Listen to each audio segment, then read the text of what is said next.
Okay, for the last part about RL, what I want to share with you is that if we don't even have a reward, what can we do about it? In the previous course, we have the reward. It's just that sometimes the reward is very sparse. So you have to do reward shaping. But suppose you don't even have the reward. What should you do? Why sometimes don't we have the reward? Actually, things like reward often only exist in some more artificial environments. For example, in the game. It is especially easy to define. In the game, there is a scoreboard. So it's very easy for you to define what kind of behavior is good, what kind of behavior is bad, how good is a certain behavior, or how bad a certain behavior is in the game. But in the real environment, defining the reward may be very difficult. Suppose you want to use the RL method to learn a self-driving car, to learn to walk on the road. Then what kind of reward will you get? And what to do on the road? If it is courteous to pedestrians, just give it 100 points? Or 1000 points? If it runs the red light, should we subtract 50 points?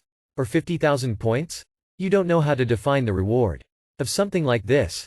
So in a real environment, sometimes we don't know how to define such things as rewards. And sometimes, you may say, although we don't know how to set the reward, we can still rely on human wisdom to come up with some rewards to guide the machine.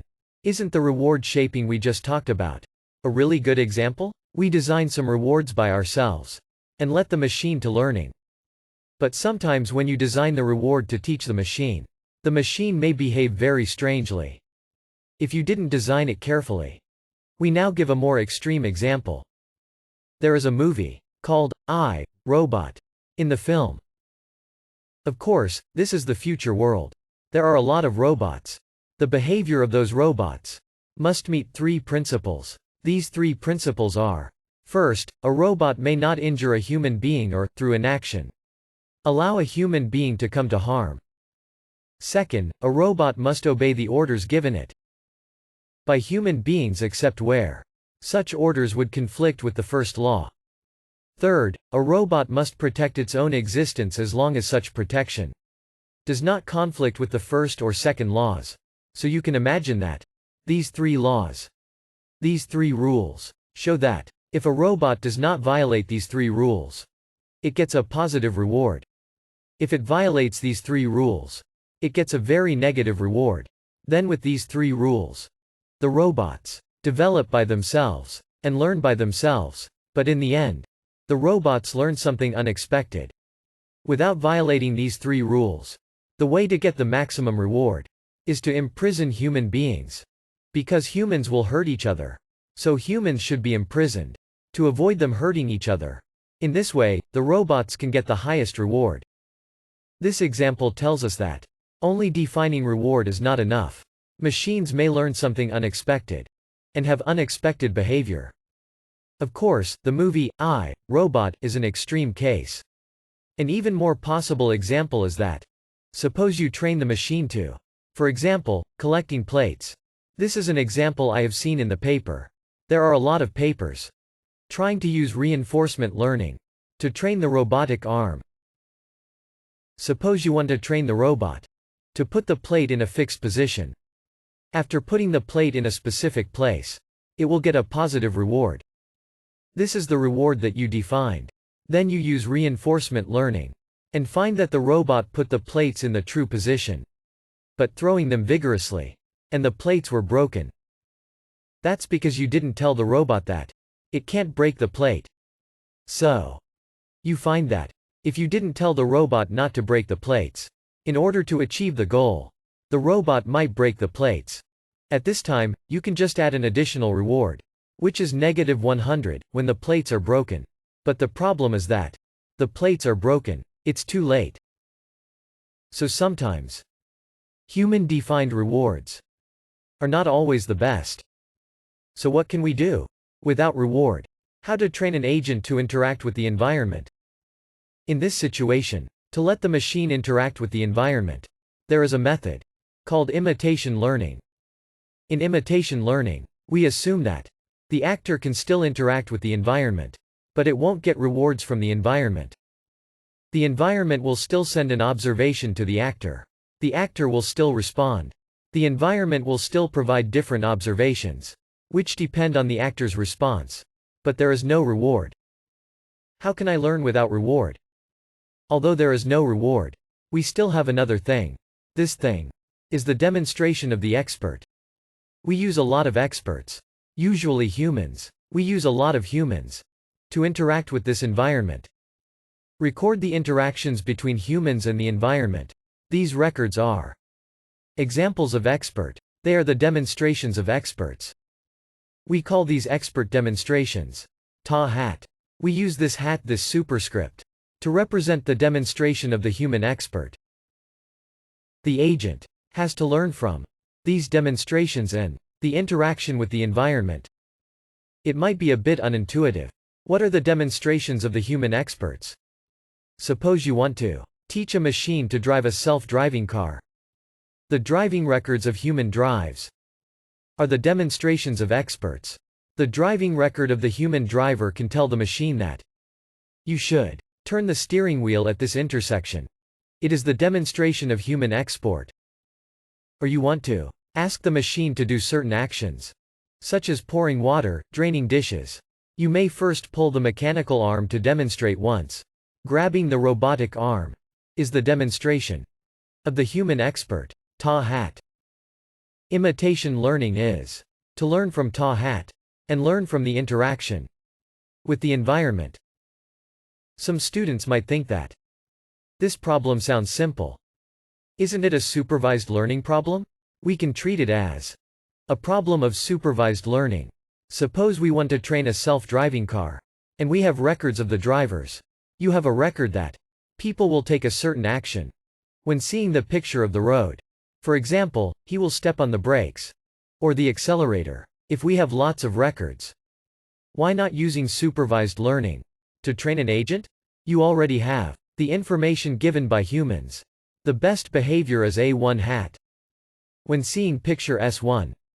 The best behavior is A2 hat when seeing picture S2. If you already have this kind of training data, ask the machine to imitate human behavior. The machine sees SI and outputs AI. You have to make its action AI as close to human action AI hat as possible. Let the machine imitate human behavior. When you have these demonstrations of exports, this is a way to do it. This approach is called behavior cloning. It is to copy human behavior. But what kind of problems might be caused by just letting machines cloning human behavior? One possible problem is that the observation by the humans and the machines maybe be different. What does that mean? For example, suppose we want machine learning to learn how to drive a car. Then it should learn from the behavior of the human experts. When a human expert is making a right turn, it can be done easily.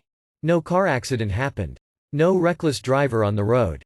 Every expert can make a right turn smoothly. Hence, for the machine, no failure has ever been seen. It has never seen a car running into an accident. If it has never seen a car running into an accident, then there is no such data in the training dataset. Therefore, it will not be able to know what to do when the car is about to have an accident.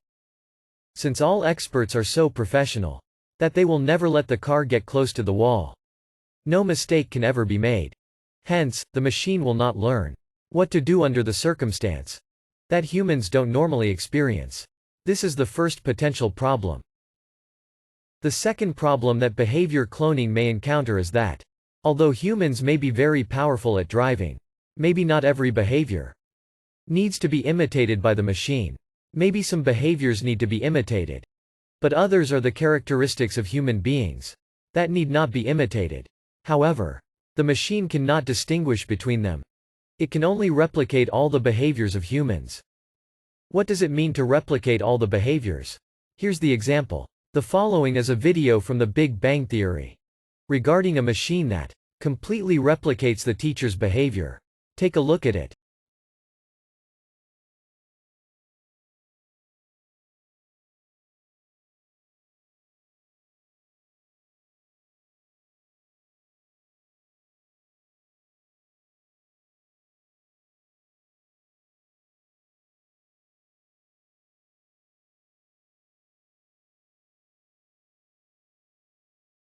What's this? That's what you did. I assumed, as in a number of languages, that the gesture was part of the phrase. Well, it's not. Why am I supposed to know that? As the teacher, it's your obligation to separate your personal idiosyncrasies from the subject matter. You know, I'm really glad you decided to learn Mandarin. Why? Once you're fluent, you'll have a billion more people to annoy. Instead of me. Okay, we just saw one example of behavior cloning. For the machine, it's just like Sheldon, the one dressed in green. It learns whatever the teacher demonstrates. The machine can't distinguish what should be learned and what should not. If the machine just takes exactly the same action as its teacher does, there may not be a problem, because it takes exactly the same action as its teacher does, and it will result in the same thing as the teacher does. Although there may be some redundant behaviors, it's still acceptable. However, there is an even worse situation, which is that the ability of machines might be limited.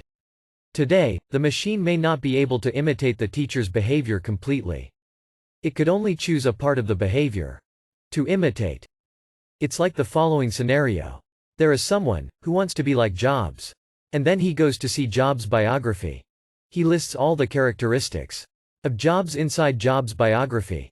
For example, 20 characteristics are listed, including creative, grumpy, slovenly, etc. But he feels that these characteristics are too many. He decides only to imitate one characteristic. Because of his limited ability, he only imitates one characteristic. It might be good if he chooses to be creative, but maybe he chose a slovenly one, which is useless. So, we assume that the ability of the machine is limited. Behavior cloning might result in even larger problems. So, what should we do? There is another technique, called inverse reinforcement learning. Okay, I will pause here to see if any classmates have problems. Okay, a classmate just asked a question. How about we use the machine to define rewards? That's right. Next, inverse reinforcement learning is to let the machine define the reward by itself. How should we do it? We first look at the original reinforcement learning. How does it work? The original reinforcement learning is like below. We have rewards and the environment. And then, we use RL's algorithm to interact with the environment and the reward to learn an actor. But now, we don't have the reward anymore. We only have the demonstrations from experts. What we are going to do now is called algorithm of inverse reinforcement learning. It is the inverse of the original reinforcement learning. It does not learn from reward. Instead, it is learning from experts' demonstrations and the environment to back infer what reward should look like. Which means the reward function here is learned.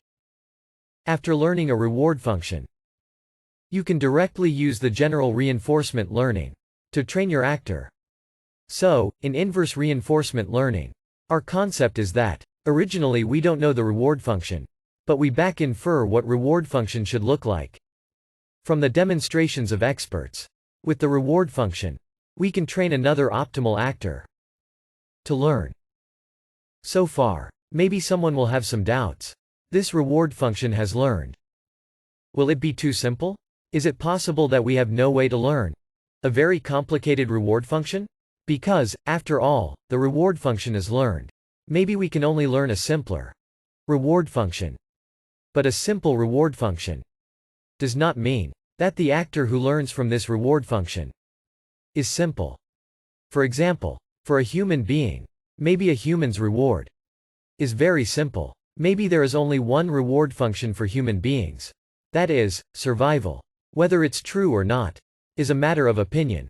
Suppose the reward function of human beings is only to survive.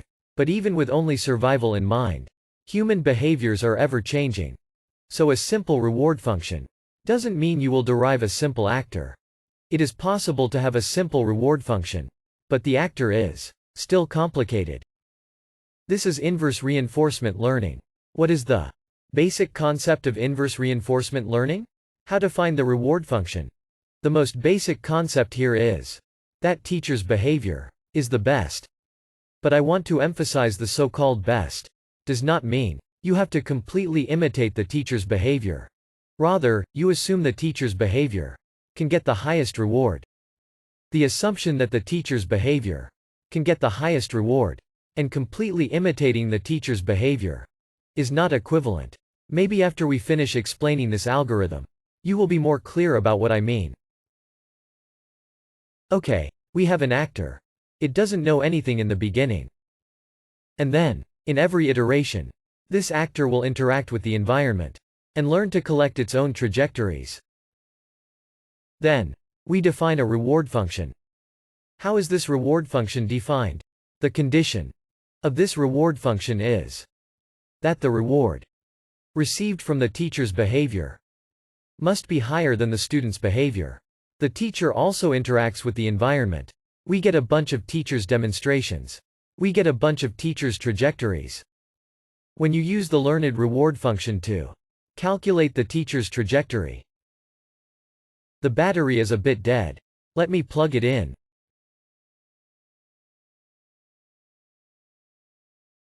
Okay, I'm charging it. Okay, we are going to set a reward function.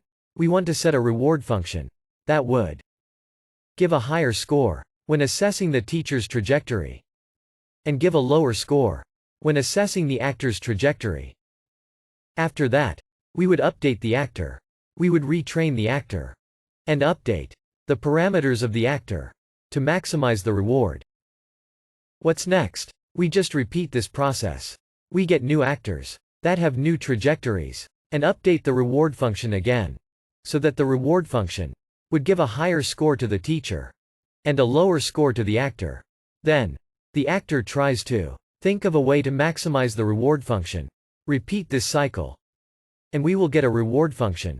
This is the reward function we learned using inverse reinforcement learning. Okay, if you didn't quite get the algorithm just now, here's the visualization for inverse reinforcement learning, or IRL for short. Now, we use the symbol tau hat to represent the expert's demonstration. The interaction between the actor and the environment is written as tau. Next, we set the reward function. The reward function would give tau hat, which is the expert's demonstration, a higher score, and give tau, which is the actor's trajectory, a lower score. After we obtain R, we go back and train the actor to maximize the reward function. How do we train the actor to maximize the reward function that we've just learned? Here, we have to use the method of reinforcement learning. Next, we have a new actor, and it has new behaviors. However, these new behaviors still have to get a lower score than the teacher. We will update the reward function and keep the teacher's scores higher than the actors. We repeat this cycle over and over again. Eventually, the reward function can be learned. Doesn't the whole framework look a bit familiar to you? We can think of the actor as the generator inside a generative adversarial network, or GAN for short. Similarly, we can think of the reward function as the generator discriminator in GAN. Let's quickly review the framework of GAN. First, there is a generator that generates bad pictures. Then there is a discriminator trying to find a way to give high scores to real pictures and low scores to those generated by the generator. Then there is an interacting process. The generator will find a way to fool the discriminator with better pictures. Then, the discriminator will update its parameters to recognize the difference between true pictures and generated pictures. So the two parts will update their parameters repeatedly. So, inverse reinforcement learning and GAN are basically the same things. We just changed the name of the generator and the discriminator. The actor makes some actions. Then you should find a reward function that gives the expert's trajectories high scores, while giving the actor's trajectories low scores. In the next iteration, the actor tries to achieve high scores under this reward function, so it makes new actions. The reward function will be updated again to give the expert a high score and give the actor a low score. So the reward function corresponds to the discriminator, and the actor corresponds to the generator. So, GAN and IRL, inverse reinforcement learning, are very similar. They seem to utilize the same framework from different perspectives. Methods like IRL are often used to train robotic arms. How does it look like training a robotic arm? Reinforcement learning. In the past? Let's take a look at a short video taken from The Big Bang Theory. Hey, is food here? Woo, what's that? That, dear lady, is the Wolowitz programmable hand, designed for extravehicular repairs on the International Space Station. Oh, cool. Ask me to pass the soy sauce. Oh, does that come up much on the space station? Mostly with Asian and Jewish astronauts. Alright, pass the soy sauce. Coming up.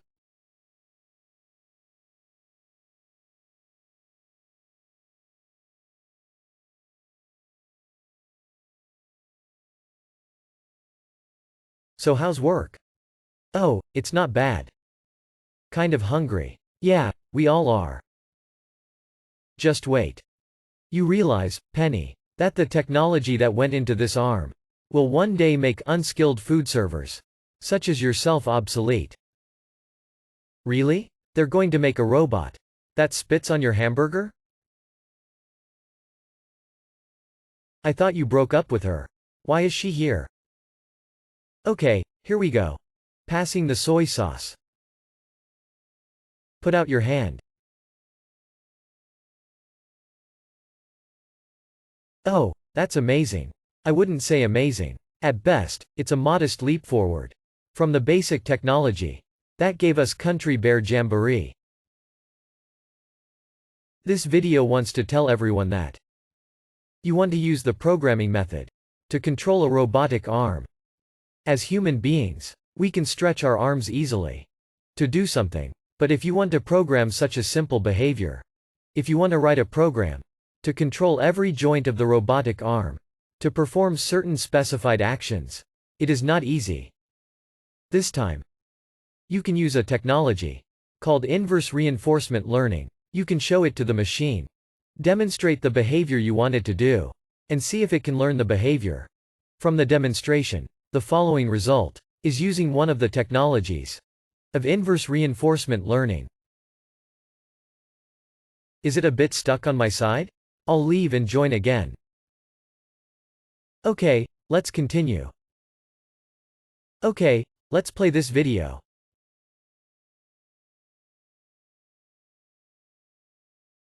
It teaches the machine to put plates. Demonstrate it first. Here we will demonstrate it 20 times.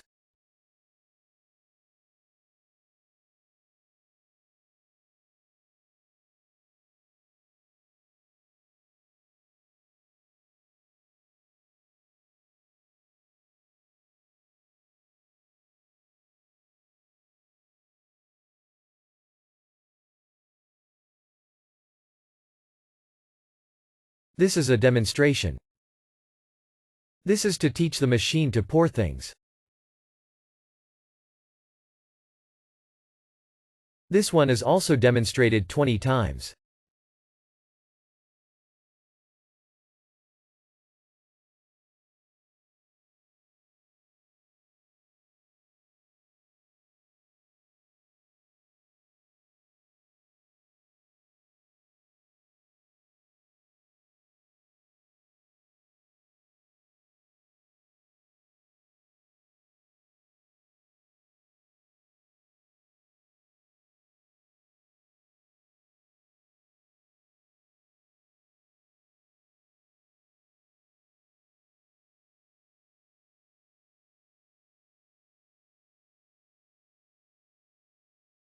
Well, this video is to tell everyone. We may use the demonstration method in the future to teach the machine. In fact, if you want to teach some behaviors to the robotic arm, there is a more fashionable way now. What about this more fashionable approach? You directly give the machine a picture. Then let the machine do the behavior in this picture. We won't go into details about this part. I just listed an article here. There are a NIPS paper and an ICML paper for your reference. The basic concept is to give the machine a picture and tell it to achieve this goal. Then the machine will figure out its way to achieve the goal. How to train the machine to have this ability to seize a picture and then know how to reach the goal? This training process is also very interesting. This training process is that the machine will create its own goals. In its heart, it imagines some pictures and then thinks of a way to achieve these pictures. This is like the following thing. Someone told you that you have to get a PhD. If you want to get a PhD, you will find a way to get this PhD. What's the process in the middle? We do not know. You have to figure out your way. But how to train yourself to get a PhD? You will set some goals for yourself first. For example, if you first set that, I want to be a YouTuber. Then, you do something. Then, you become a YouTuber. Now, you know that you have the ability to achieve goals. Then, you set other various goals and try to achieve them. By doing so, you can develop your ability to achieve your goals. If someone tells you that your goal now is to get a PhD, you will know how to get a PhD. Oh my God. To do promotion here. I am also a bit pathetic. I really can't take it anymore. Okay, the part about RL probably just stops here. The part of RL stops here. Let's see if any students have questions to ask.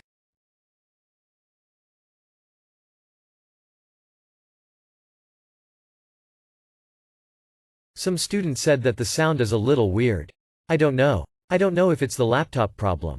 I believe it is not a problem with the internet. The network should be fast. Yes. So wait a minute. Wait a minute. I will let the computer rest for a while. Maybe it will be better. Okay. A classmate asks a question. If you use methods like IRL, is there no way to find a better way than humans? Is there a way to make the machine better than humans? Hey, I think this is a good question. When using IRL, we have to notice that machines do not completely imitate human behavior. So the solution of the machine and the solution for people are not necessarily the same. So, today, if we want the machine to get better results than humans, I think one possible way is to use IRL first. Let IRL acquire a reward function. Then put additional restrictions on the reward function. For example, the examples we just saw, you demonstrated to the machine today. Then, the machine can learn a reward function. It knows what you want it to do now is placing the plate. We can now add a new reward to tell it to place the plate as fast as possible. If you put the plates quickly, you will also get an extra reward. Then, maybe there is a chance for the machine to learn what humans can't do when demonstrating. So I think IRL still has a chance to do better than humans.